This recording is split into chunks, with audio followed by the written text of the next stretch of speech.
Hey, Lindsay, are you gonna do any introduction or should I just jump right in?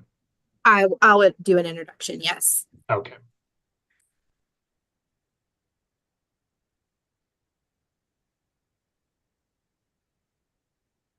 Right. Good evening, everyone, and thank you for joining us this evening for our Out of the Woods webinar series.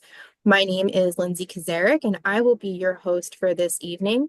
Joining me is Casey Withers, helping us out on tech.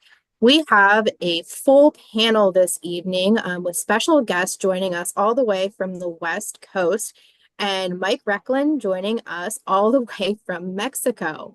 So without further ado, I'm going to introduce Kent Weiler, who is an associate professor at the School of Environmental and Forest Sciences, the Forest Sciences Director at the Center for International Trade in Forest Products at the University of Washington.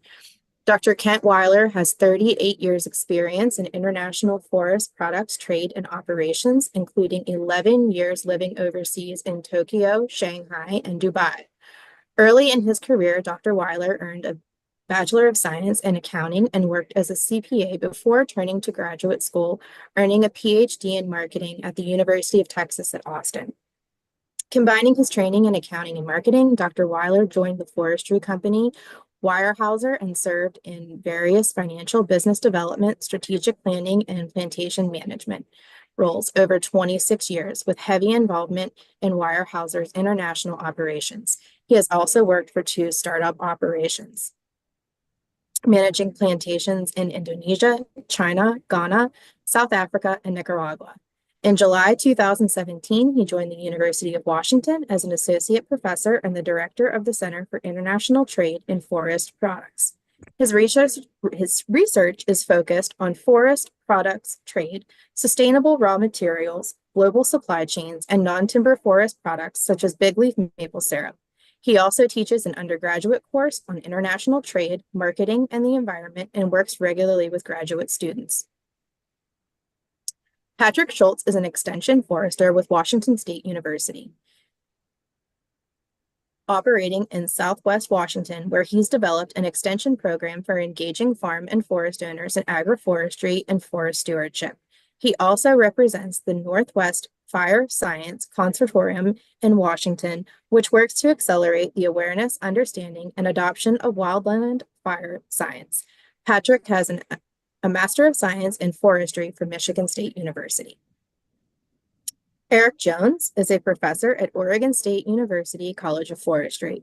He is principal investigator on several grants focused on helping small farmers and foresters in the Pacific Northwest learn how to procure and process big leaf maple and other edible tree saps into syrup and other products. He teaches sustainable natural resource graduate courses, and formerly served as a manager and senior scientist for the Institute for Culture Ecology in Portland, Oregon. So before I turn things over to our presenters for this evening, some basic housekeeping. Our Q&A is open and so is our chat. So if you have questions for our presenters or would like to add something to the conversation, please feel free to drop those questions or comments either into the chat box or the Q&A, and we will get to those at the end of our presentation. So without further ado, I would like to turn things over to our Big Leaf Maple team. Hi, everyone. I'm Eric Jones, and I'm going to just give a short overview PowerPoint, touch on a few nuggets for you, and Kent and Patrick can jump in along the way.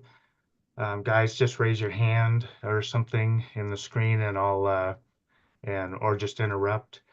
And then we want to leave lots of time for questions and answer, and kind of let you guide some of the presentations. So please jot down your questions or put them in the chat so we can address them. So Lindsay gave you an overview on this graphic. It's a little bit blurry, but the green basically shows the range of big leaf maple. So it's Western Oregon, Washington, Western British Columbia, Northern California on the coast, some pockets in the Sierras, but you can't see it here, but there's also pockets in Idaho. But primarily the abundant, most abundant stocks are in Western Oregon, Washington, and lower British Columbia in the West. Uh, gets its name, big leaf, rightfully so. They are pretty massive. Um, and I just put sugar maple there for comparison. So, you know, we're going to talk a little bit about the lower bricks content of big leaf, but that is probably why we haven't had a commercial industry out here. Back in the old days before technology like reverse osmosis, you would have had to boil and boil and boil twice as long as out in the Northeast. But it's not for trying. We have people like this old farmer in Oregon in the 50s, and there's a handful of articles talking about others like him at that time, probably just making it mostly for their own consumption. Paul Salonica here, he's somebody who has been tapping since 91. He did some commercial sales in the early 90s. Inside his sugar shack he built is an old liter evaporator. And to give you an idea how old it is, it actually still has wooden handles on it. And I've been told they haven't made those since the 1960s. And he bought his used. So Gary Backlund from British Columbia. He's been tapping since the 90s, primarily hobby, but he's been teaching a lot of people how to tap big leaf in his area. He wrote a great little book called Big Leaf Maple Tapping, I believe, still available. And so big hats off to all the great information he's provided. Neil McLeod here on the far right of my screen, he's holding a bottle of big leaf maple syrup. It's actually a cooking grade, so it's especially dark. But you can see in the bottom the sugar sands. So he hadn't run this through his filter press, but it gives you an idea how many sugar sands there can be. And I have seen in some places uh, where there's so much uh, precipitated minerals out of the syrup that that bottle could be half full. So it's one of our challenges out here to deal with. But Neil's been really helpful, pioneer in really commercially marketing things. So huge hats off to Neil and all his efforts and sharing. This just is a map with just kind of shows you briefly some of the different things going on. The orange are emerging commercial producers, a little bit more in Oregon than Washington, and that's probably primarily because we were able to get maple syrup production into our cottage food industry law, so people can make it in their kitchen legally.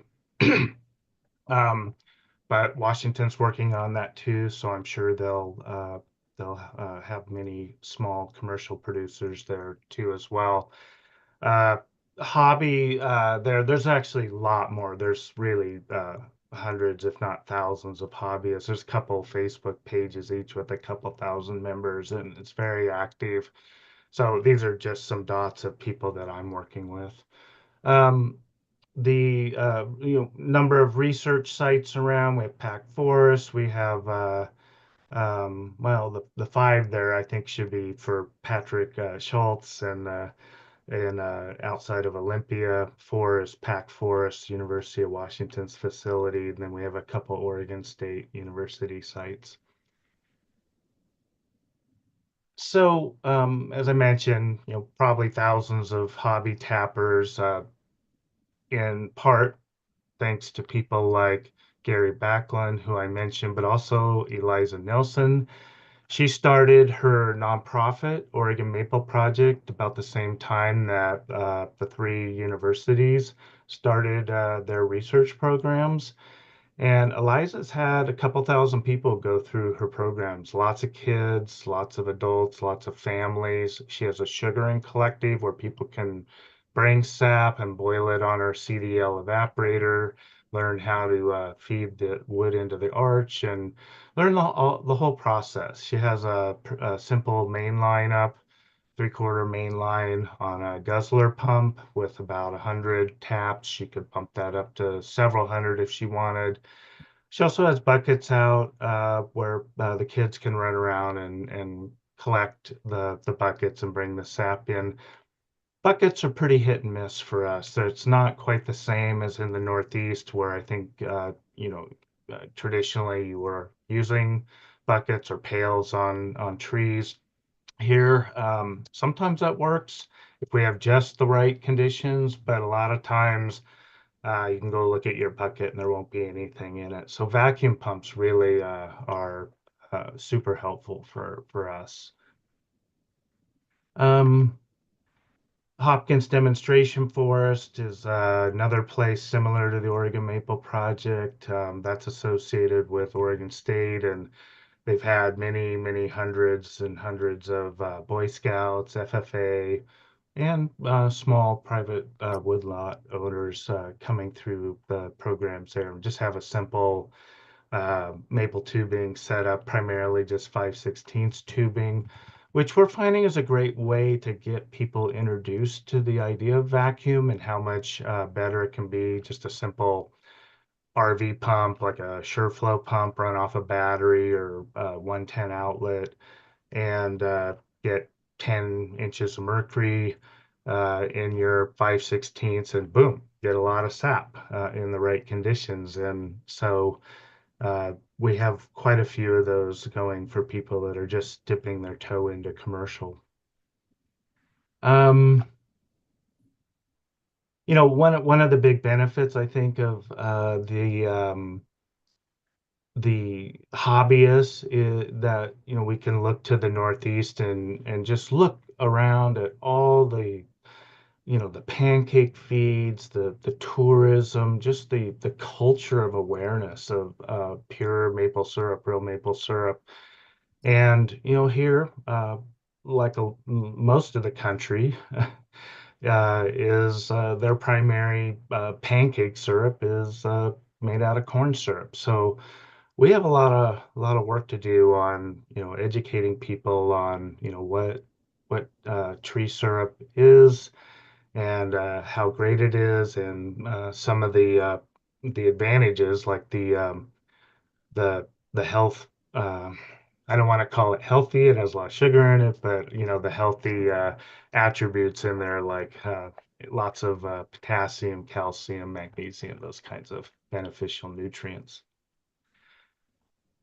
Um, so I mentioned the lower sugar content. So a real game changer for us in being commercially viable is reverse osmosis technology, the ability to remove water, more efficiently than evaporating. So when people come to us to talk about getting into this commercially, it's one of the first things we talk about is the importance of these machines. And, for those people that are just dipping their toe in and we may just have on like a 5/16 system, we just maybe use a simple RO, like what RO Bucket sells. We bought a number of those, and that's great. It just introduces people to the concept. They're slow, but they really work really well. And get your bricks up to 4 or 5, reduce an awful lot of water, more than 50%. And then once they understand the concept, it's not such a big leap to get into bigger, more powerful machines that you would need for, really good commercial production and potentially good farm income. So one of the big differences, I think, between us and many places where maple sugaring is done is our really long season, which can be from the end of November to early March. And I'll caveat that by saying it's not often we're tapping at the end of November, and most people are done by the end of March. The sweet spot is really like the middle of December to middle of February. But with all the, if all the conditions are right, we have good, like really good rains and groundwaters in the fall, and we have some good hard freezes early on, and the leaves are off the tree by Thanksgiving, then we can start early. And in fact, a number of people did this year start in November and but stopped. The only way you can continue to go uh, without stopping is if you're on high vacuum system. With the high vacuum, once you turn it on, you can keep the sap going out of the taps, but I'm going to talk about this a little more in the research part, but you can end up with a big bacteria and yeast load. And so you may have to just briefly stop, clean your system, and turn it back on and hope those tap holes didn't seal up. So Western Oregon winters, we have a lot of freeze thaw events, and then long stretches of warm weather. Like I'm here in Eugene, which is an elevation of about 300 or 400 feet above sea level, and so essentially the Willamette Valley floor, the southern end of it, and we don't have a lot of freeze thaw cycles. We always have some, and we can tap at this level, but not the same way somebody much further north of us, like Neil McLeod is up in Acme, Washington, right on the border of Canada, or somebody that's higher in elevation. So, I work with a lot of landowners that are in the 1,000 to 1,500 foot range, and it would not be common for them to have, 45, 60, you know, nights below 32 through their winter. But even there, you can have suddenly periods of a week or two in which it's 60 degrees or warmer. And, if you've got sap sitting in your lines or moving very slowly just to trickle, you can have a real huge bacteria and yeast uh, growth and probably different fungi around the tap holes, especially. So we have lots of we have lots of mountains and lots of forests, that are much higher than uh, 3,500 feet. It's just that it's mostly public lands, and we haven't tried to, venture into that. There's so much private land with big leaf, and that's where the energy is right now. But, in the future, I know that there are leases in places like Vermont and other states on public lands, so maybe that is something we could explore. Also, though, the higher you go up, the smaller the trees get. So, um, retail prices, we're sort of in this really, it's probably a pretty, I don't know, what the word is, but fictional time or dream time. We have prices are really high, like retail prices of like $500 a gallon kind of thing. So it's a novel boutique food.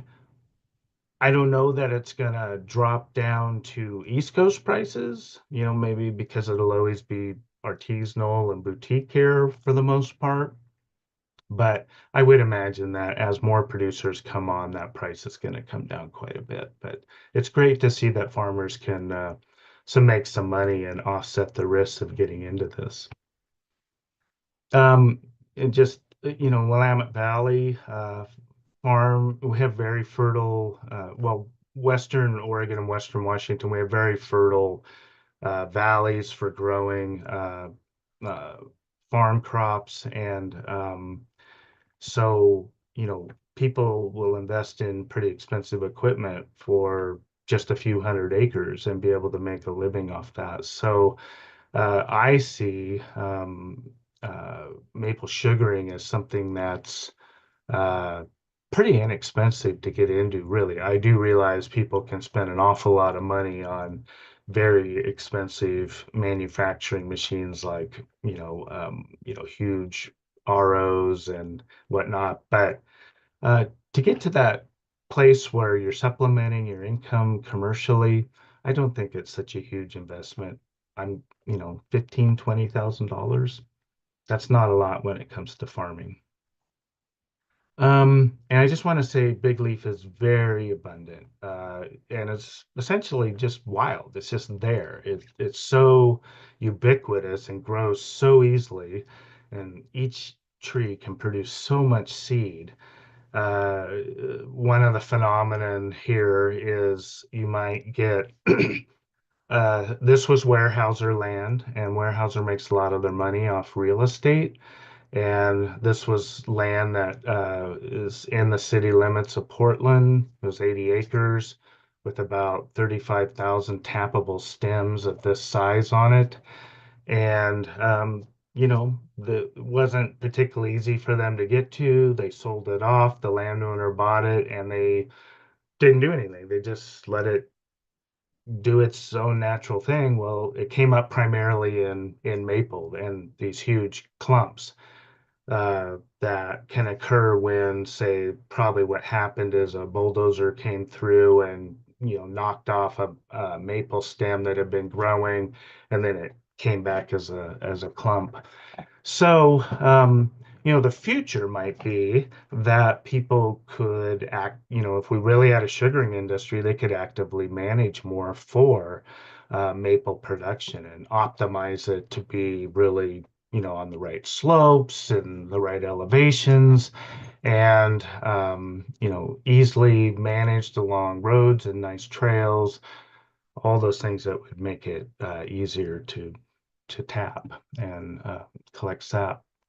So fast growing, but how fast? Need to measure that more carefully. So I don't really want to give you any numbers, but I will tell you that this is one of my graduate students, and he's in a clump of 40-year-old trees. So I think in the right conditions that it can grow a half inch or more a year, especially after age 10, probably in that 10 to 45, 50-year-old range. But we're going to measure that more carefully. But how fast it grows has to do with tap hole management too, and I'll show a slide in a minute that kind of talks about that. One of the things that's different from the Northeast is our understory stays green. We have, this is actually pretty light. You see all these ferns in this picture, and there's probably some Oregon grape and whatnot in there, but it can be very dense, especially if there's invasive species like Scotch broom and blackberry in there, Himalayan blackberry. So some areas are essentially impassable. You may have big maples in there, but if you want to get to them, you have to actively manage to create some pathways to get to them. Excuse me. Um, so, by beginning to set out some lines or, let people come and see different demonstration sites, it really helps them envision what a sugar bush management for the Pacific Northwest might look like. I just wanted to mention that, I know 3/16 tubing is popular in West Virginia. We've tried it. It worked great, but until we got like chips in the system, and it's very hard with our softwood maple to get all the chips out of tap holes. So we're excited that the industry is doing that there might be some things like external vacuum couplers coming out because we would love to be able to just we have many steep slopes, and it'd be great to take advantage of 3/16 uh, natural vacuum, the way Mike Reckland does it and his people in West Virginia. We do some of that out here, but again, it can be a lot of extra work. Um, just wanted to touch briefly on the research. Lots of things going on. Here's a few of the things that I'm working on. Patrick and Kent can talk about things that they've done or are planning to do. But we really are super focused on how to deal with bacteria, yeast, and fungi. That includes things like keeping the sap really chilled. All the usual things are great, like double walled refrigerated milk tanks, but those are not as available as they used to be when Oregon had a big milk industry and Washington did. But we keep an eye out for those kinds of things. And of course, if you get big and can afford new, that's great. They're available. Ultrafiltration, we know that's used widely in industries like the wine industry, but and that CDL and some other companies have developed ultrafiltration systems for big producers out there, but we're exploring different zero point zero 0.02 micron membranes, everything from throwaway to washable ones, and we should have the results of that out this year. We think that's a really promising direction for us to go. A $300 membrane that can really cut the bacteria and yeast down of incoming sap.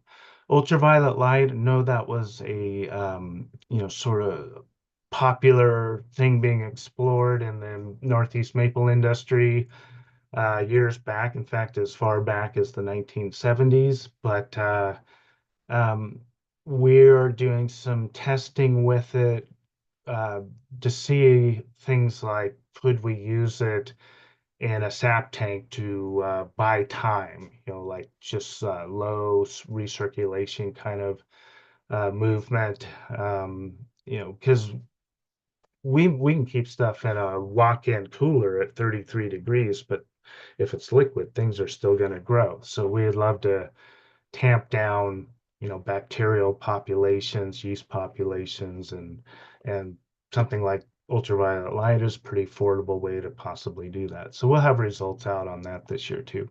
Sanitations of lines after every tapping event. Um, so uh, we've been pushing that a lot since the beginning of, try and not let your lines get too dirty, do some sanitation with food grade hydrogen peroxide or calcium based bleach, calcium hypochlorite, is a cheap way to go. Of course, it takes a lot of time to sanitize things, and then the bigger your system has, the more that probably becomes not very feasible. But we are really just trying to develop procedures that can work for people, especially when they're just beginning and they don't lose all their sap to ropiness and whatnot. Um, More, pretty long-term advanced kind of science, like looking at the relationship between moisture and heat stress. We have automatic point dendrometers out in trees that's coupled with studies we're doing on Douglas fir. We've had some pretty major events like heat domes in which we had temperatures above 110 degrees Fahrenheit that really damaged trees. Some of them didn't survive, and I'm talking about fir trees especially. But so we're paying more attention to maples too, since we're trying to grow an industry here. Um, Big leaf maple decline in Washington, they did some studies. They didn't really find that it was pathogen or insect related. And the question mark really is, how much heat stress was a part of that. They're further north in Oregon, so that's a potentially a serious issue for them sooner than it is for us, but something being paid attention to. Powdery mildew breakouts. I've seen these ever since I was a kid, but I don't want to minimize it. The argument is that it's something that emerged in the 20th century. It's a little hard to prove whether or not that was true. Like, was it here before the 19th century? But anyway, it's another thing being paid attention to. And Mike Recklin just sent me a high-speed centrifuge so I can test it with sugar sands. We do a study on both sides of the coast using a similar procedure. So we're excited to jump into that. And just a little bit more, and uh, maybe Patrick and Kent want to add some things in. But tap hole management, again, this sort of relates to, well, if our trees grow really fast, then, maybe I think there's like 16 colors here, tap holes. Is that right? 1, 2, 3, 4, 5, 6, 7, 8, 9, 10, 11, 12, 13, 15 maybe.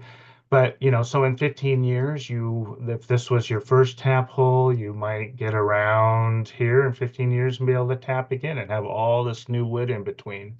So we're going to pin that down a little bit tighter, but we are definitely, I don't think we have to be quite as uh, careful as you do with sugar maples, but we definitely want to promote that kind of good practice, and just being aware of where you tap and not tapping into non-conductive wood, that kind of problem. Um, and single tap holes or uh, multiple tap holes. If you have a lot of people do they'll pull their tap, wait for the next frost thaw period, and put them, drill a new hole and put them back in. And if your tree is big and fast growing, and you're watching where you put tap holes, maybe that's okay with big leaf. We're watching it. And but if you're on high vacuum, you can probably get away with a single tap hole and turning that pump on and just leaving it there all season long. But we want to watch how much the sugar holds up, any stress on the tree, and what happens during those warm spells. So we have some of that going on too. So we'll have a better sort of management strategy to offer people depending on the size of their sugar bush and what their goals are. And I just leave you with one thought. Here's just some of the commercial producers emerging, including even walnut syrup. Um, like most places in the United States, the average age of farmers and foresters, small farmers and foresters, is well above 60. Many of the people I'm working with are well above 60.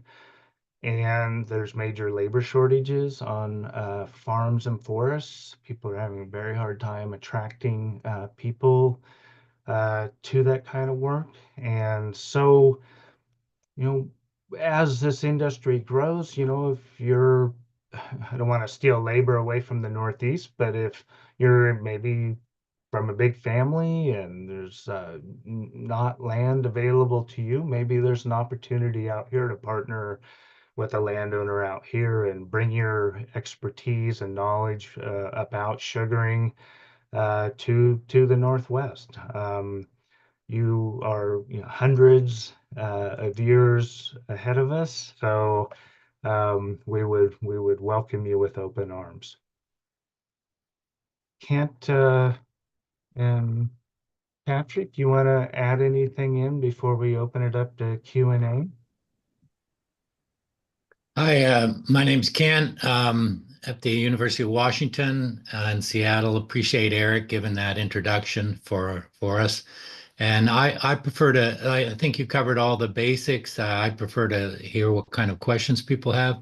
I will say that maple and producing maple syrup has been a very popular topic up here in the Pacific Northwest. It's got a lot of interest. It's been featured on multiple news channels and newspapers, and the festivals we've had have attracted hundreds of people. So there is huge interest in this topic, and people find it fun and interesting to get out in the field and learn how to do this. Yeah, I can definitely back that up. And one of the comments I get most often, because I do a lot of hobbyist workshops and they routinely sell out. I'm pretty sure I could do those all year if I wanted to. But a lot of folks that came from back east moved out here, 20 years ago, something, whatever. They're just really excited to be able to do something that they might have done when they were a kid out here. And then for people that have never heard of this, it's a completely new experience to them and a new way to engage in their forest, especially to something to do in the winter when there's just rainy and we pretty much always want to just stay inside. So um, yeah, I mean, I think it's been an enormous swell of interest at the hobby scale. And then, every time I do a hobbyist workshop, I always say like if I do one with 30 people, two or three of those folks are going to go and spend a bunch of money on equipment. The next, and then probably be at least interested in some sort of commercial scale. A lot more will continue to buy equipment for hobby scale, but it's just really interesting to see those folks catch that bug and just keep going with it. But I agree with Ken. If there's questions in the chat, we should take those. I did write a couple points down if no one has questions, but we should. Peter did ask about freezes, and I would say that that's probably the biggest obstacle to producers in the Pacific Northwest is the unpredictable weather. Um, we just people, you have a fairly reliable spring with a freeze thaw cycle in the east, and we just don't have that here. We'll get a freeze maybe 2 nights, 3 nights, and then it'll warm up to 40, 50, 60 degrees. And you might go several more weeks until you get another freeze event. And that's makes it really challenging for people. I think 2 years ago, the first freeze event was on Christmas Day. And we had people that were leaving their families to go out and collect their sap. So the weather is and makes it complicated. I was gonna say this is gonna be probably the first year that I'm not tapping or doing some form of sugaring over the winter holiday break, and I'm actually pretty grateful for that. But but you're absolutely right. I think because I'm down in Olympia, if people aren't familiar, that's pretty much at sea level, and I'm actually on Puget Sound, was where a site that I manage with 200 to 300 taps, just for demonstration and education, and we haven't had a good frost here yet. But as Eric pointed out earlier, it varies a lot with latitude and elevation. I know people further up north, like Neil, we mentioned, has already tapped. So it really can vary quite a bit. There was a question about agritourism in the chat, and Kent briefly mentioned it, but and we should do a shout out for the USDA Agricultural Marketing Service ACER Access and Development Program. Their grant program has been really helpful for us. One of the grants was aimed at doing festivals in Washington and Oregon, and they were wildly popular. And we were lucky to have some really great guests like Mike Farrell, Mike Recklin, Steve Kokomo, and others come out. Jim Adamski come out and share their knowledge and answer questions, from uh, does it come out of syrup? Come out of the tree as syrup? All the way up to like, how does high vacuum work? So, we have a lot of educating to do, and those festivals and events are going to help a lot. I probably do a dozen a year now of everything from like talks at tree school to more intensive workshops. The Oregon Maple Project is what I think would kind of fit in that ecotourism type of category. They do a great job of educating people. And at Pack Forest, we have the Mount Rainier Institute that also runs seminars in January and February they always sell out as well. one challenge that comes with our unpredictable freezes is that it can be very difficult to do live demonstrations. I feel like I've yet to really have been effective at doing like a live maple workshop, because it's kind of like you got to advertise the day before or a couple days before if you're feeling confident about a freeze and a thaw. So it's really hard from that perspective, but there's still a tremendous amount of opportunity. I know Eliza does a lot of that work. She gets some really impressive numbers. Yeah. Mike Grecklin, you came out and spent some time with us. What were your impressions? Well, now I'm unmuted. I hope the mariachi band in the background is not a distraction. Sitting here in this Mexican cafe, I came out invited. Thank you very much, Kent. And my impression was, well, I was very impressed with the level of interest, the level of excitement, and I saw you guys and you're out there is in a very similar situation to West Virginia 15 years ago when if you talked about maple syrup in West Virginia, people say, oh, they make that in Vermont. We don't do that down here. And it took a lot of educating to convince people that you didn't add sugar to it, okay, that it was made in West Virginia. And then that level, the enthusiasm likewise grew from hobbyists on into to commercial producers. Now, I will say I'm very interested in the research you guys are doing, because we too have a week or more during the season when it doesn't freeze, okay, when it stays in the 40s, 50s, 60s, up in those temperatures. And we too are faced with those similar questions that you're asking, except you've got them in a more extreme form. So we're really interested to see what you guys are doing. Very enthusiastic and willing to come out and exchange ideas at any time, and inviting you all our way as well. Peter Gregg has a question in the chat. Where are you sourcing supplies and equipment? And that really gets to a very important variable in our success, probably long term. And right now, we buy the vast majority of things from the Northeast, and uh, that's great. The representatives are super helpful.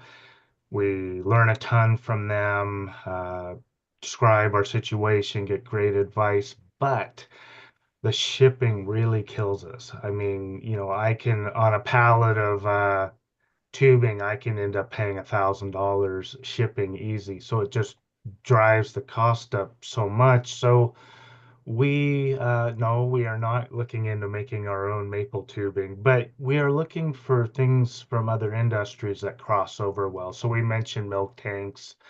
Of course, that's the kind of thing that is here. Beer, big beer industry, craft beer industry, and probably oversaturated. So we're seeing a number of them going out of business. There's some equipment from there, stainless steel tanks and so on that we can use.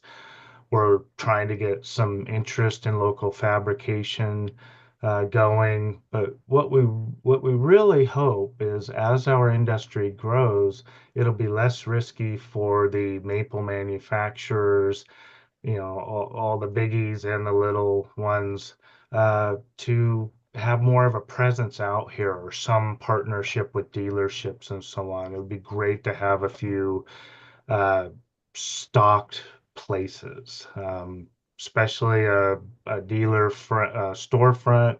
But if not that, then just basic supplies in places like Tractor Supply or one of our local chains like Wilco.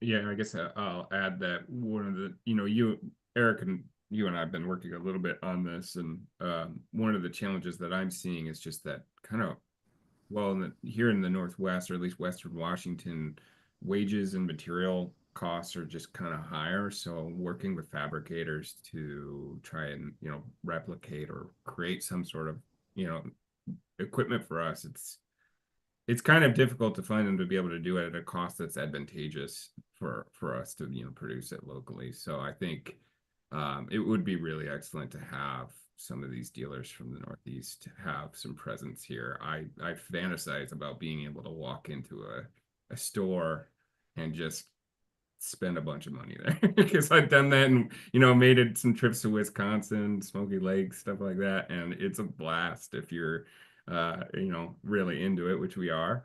And so I think it would be, I think it'll happen, but it's going to take some time, obviously. Like another question in the chat.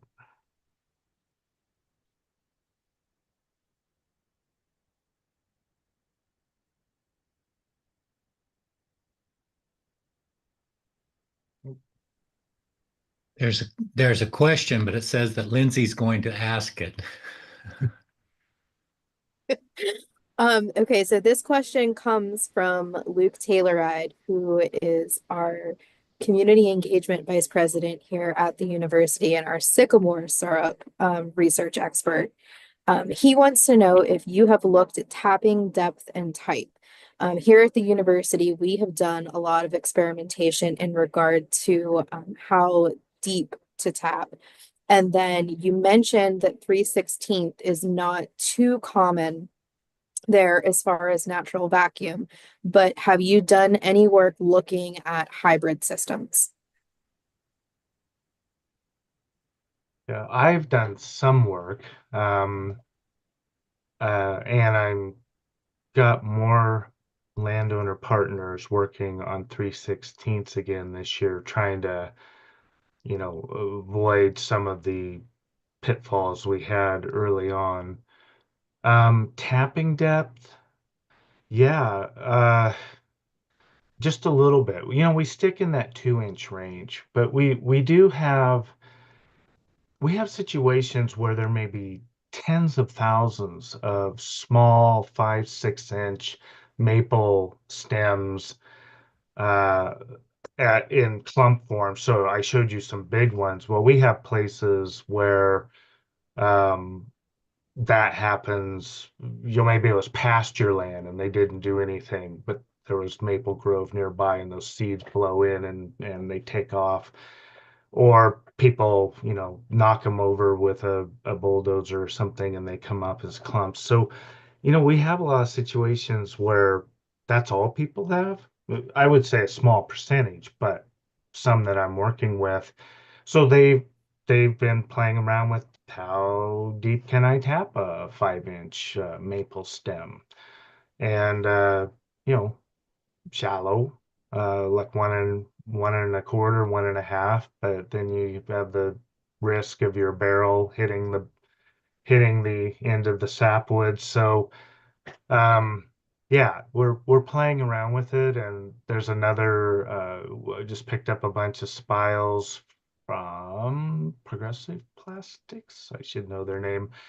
In Vermont, they have the barbed spile that you can uh, hit in the tree. So we're gonna try some of those this year. So you know, essentially no barrel inside the tap hole. So that might work really well on some of those really small diameter stems. Yeah, I think this is where we need some more research into how the unique silvicultural characteristics of maple lend itself to tapping, because one of the things that happens in those clumps, I mean, you'll have this maple stump, you know, you cut it and it responds with 40, 50 stems. In 20 years, you're down to 20 to 25 stems because it's just actively thinning itself out, and you get these small ones that are tappable. And I do wonder, you know, in 5 years, those stems probably aren't going to be there because this, you know, is still thinning itself out over time. And so with those small ones, do we need to be worrying about depth at all? Is it really, I mean, there's not really a sustainable tapping with those ones that aren't going to be survivors in 5 years anyway. So I think it'd be advantageous for us to explore that a little and kind of come up with our own tapping guides. I think it'd be interesting to see, yeah, how aggressive can we be considering we do tack on a little more sapwood than sugar maple might and back east. There's definitely some more research needed in that regard. Yeah, and I think an important uh, framework to think about this is that big leaf maple uh, is essentially the enemy of Douglas fir tree farmers.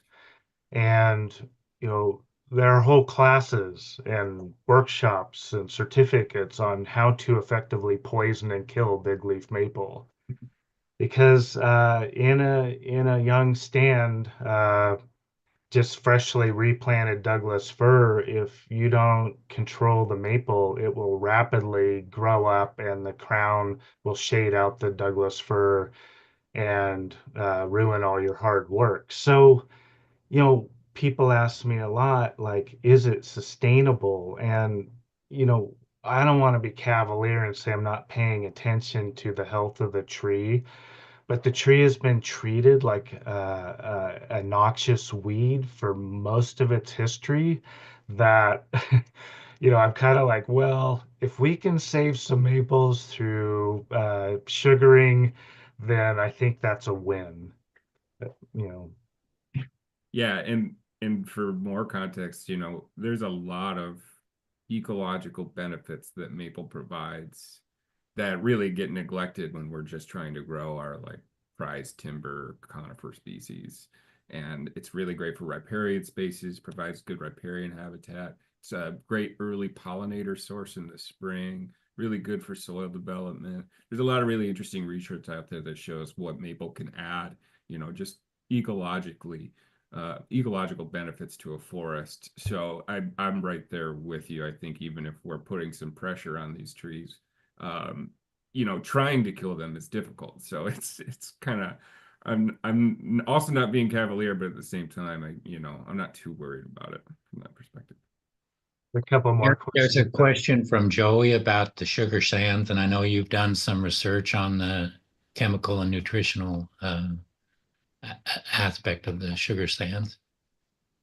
Yeah, so we haven't done enough to publish any results yet, but some of the preliminary lab tests we did, kind of profiled all the different ones, all the usual suspects that you would have in any maple syrup, but um, we know that there's some pretty significant quantity variations between different sites. We're trying to get a bigger sample size so we can figure out, like, is this correlate to soil type or some other variables we're not really thinking about. So lots of fun stuff to do in that area. I will say that in one of the tests, we had organic arsenic show up in the sugar sands, and so we are developing a procedure for if you have a known problem with arsenic in your well water in your area, and you can get the well water tested for free, at least in Oregon, um, that the procedure will basically tell you should, and you're making maple syrup, you should just verify that that's not making its way to that end product. In the tests we did, again, a small sample size, we didn't see it in the syrup, but we found it in the sugar sands in a very, very small amount. But just the fact that it was there was enough to say, oh, we should have a procedure. But uh, there are times when, yeah, I boiled in this one site in Southern Oregon, or the Southern Willamette Valley, so south of Eugene, where, I mean, the amount of sugar sands coming out of the syrup was, shocking. I thought we were doing something wrong. This was in the early years when it first started, and I sent some pictures to some people back east, and they're like, it's like, oh my God, I've never seen anything quite like that. So, like where it was like scooping it off, with the like sandbox or something. And so, yeah, I'm excited to try some things with like the centrifuge that Mike Reckland sent and get better sample size and get our arms around this. There's so much research. We just have so many, more questions than answers for everything, which is both fun, but can be a little frustrating for, landowners wanting to have some of the more certainty about what they're getting into.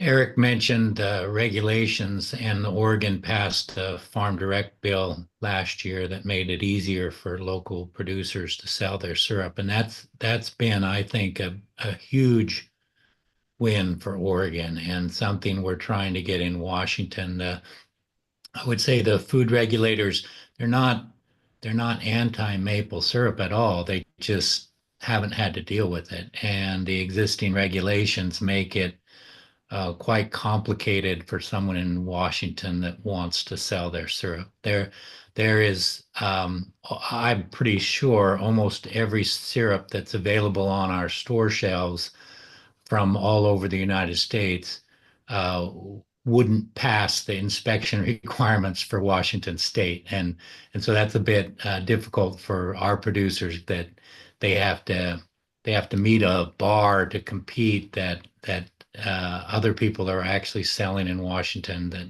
wouldn't have to meet. So that's something we're working on with the legislature. Yeah, and I'd say it's just you're right.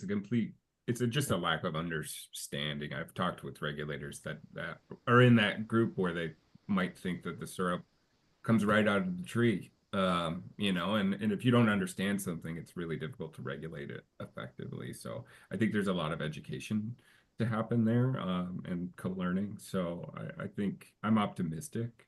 But like you said, it's a pretty new thing from a regulatory standpoint in both Washington and Oregon. I know it's been really effective though in Oregon. Eric, you said you're up to, is it like 15 to 20 commercial producers in Oregon now as a result of that? Is that right? Yeah, and every time I turn around, somebody will write me and say, "Oh yeah, I've been selling down at my local farm stand," and so Right. that's great. Pretty exciting to see the growth. You- I wanted to also just put out there that you know we really are just trying to. I mean, we're excited about big leaf maple syrup, but uh, we're trying to also just grow the appreciation people have for real maple syrup in general. And so this is also an emerging market for places like Vermont and West Virginia and Wisconsin. Yeah, you can buy it in Costco and that's great, but we also are starting to see more and more small batch producers show up on store shelves, take up greater space. So, um, yeah, we're not trying to make a competition out of any of this. We're just loving the maple sugaring and the excitement with it and the appreciation for a great natural product. Looks like Peter has a question about how far south production goes, if there's any California producers. I can say that I was reached out to, a woman attended one of my workshops from California, and I know she intended to tap some maple. She was in Northern California. I would say I'm sure the freezes there are maybe even less frequent and predictable. But I was in Arcata about a month ago and turned some people onto it as well. So hopefully there's a few more people getting into it. I know that like I now need to. I spent a lot of time roaming around the Northwest and California and Idaho and places, Alaska, and but not with my maple eyes on. So now I need to go back to all those places and really look at it from a sugaring perspective. Where exactly is all the big leaf maple in California? I was approached by the California state botanist who was approached by somebody in Happy Camp, which is a very remote area of Northern California. They wanted to, there's not much private land there, and they wanted to tap maple trees on national forests. And so Greg asked me, are there any, is there any precedent for that? What do we tell them? And I was like, I don't know. So I wrote to Mike Recklin and others, and they said, well, yes, in fact, we've got a paper on this, and in fact, there's some examples in places like the Green Mountain National Forest in Vermont. So when we went out to the NAMSC meeting in Portland, Maine, we went early and went out to Vermont Green Mountain National Forest and saw what they were doing, and it was fantastic. It was seemed to be, you know, uh, not like, hey, what are you doing on public lands for? It's more like, oh, how cool, you can, we have all this national forest, and this is a sustainable thing you can do in it. So anyway, long story short is. Hopefully in the future, those places that are just surrounded by large national forests will be able to do some similar kinds of leases and get into it that way.